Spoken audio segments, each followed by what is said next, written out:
Hello everyone, in today's video we'll be taking a look at techniques, what you should do, what you shouldn't do, and also the why you should be doing this. But first, let me give you all a summary of this technique guide, and then for the rest of the video I will simply be expanding on the summary. Just click pause and take a screenshot, read through it and do whatever you would like. Now then, let's get into the more detailed parts. From R2 onwards, you will never complete a technique. The reason behind this is because resources are much more difficult to get later into the game, as techniques becomes more and more expensive. The techniques that you will want to level while in the mortal world are those that gives base abode aura, pill related bonuses, and Respira. Combat techniques that gives, for example, ability damage increases are only to be leveled by big money spenders.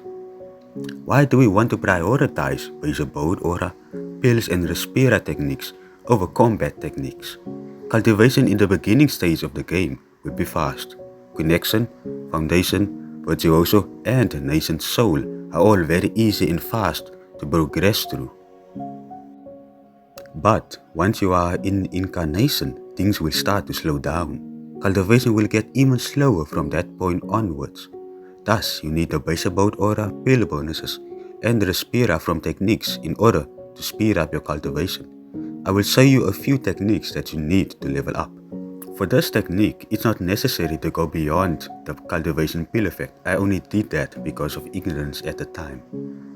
This technique is very good. You gain Respira and pill effects, but as you can see, I didn't level it further than it needed to be leveled.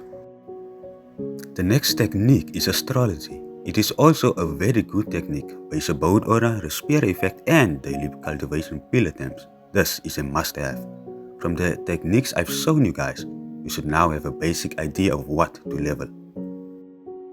And now, a very important piece of information. After getting Immortal Ascension, you will start to prioritize law learning speed techniques over every other effect. Now, why do we need to switch priorities? This is because of a feature that gets added once you reach Void Break in the spiritual world. You will need to level law learning techniques to increase the speed you level your laws. This is what laws look like. It's a feature that will take a long time to complete. Thus, you get law learning speed boosts from technique to help with that. It's the exact same reasoning behind leveling base abode aura, pill and Respira in the mortal world. There are many YouTube videos on laws, or elemental laws as they are officially called. You can check out Red Baron and Kun OVERMORTAL. After getting to your R16 law learning techniques, you can go back to level base abode aura techniques like Pure Mysterious Agreement for example. On Qian Efficiency. After R16 there will be techniques relating to the Demon Fae features unlocked later in the game. Those techniques are mostly combat techniques and Qian efficiency techniques.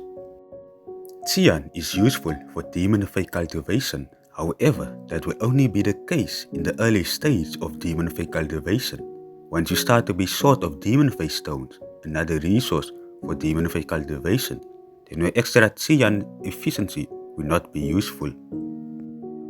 When should you start to level combat techniques? Opinions may vary, but I believe upon reaching R16 in law techniques, when you go back to level your base abode aura and Respira techniques that you skipped, then after that you can level combat techniques.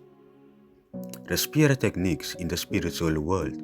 Upon leveling all the base abode aura techniques that you could, then you will move on to some of the Respira techniques that you also skipped. Respira might not give as much cultivation experience as pills or aura, but over a long period of time, this will make a difference.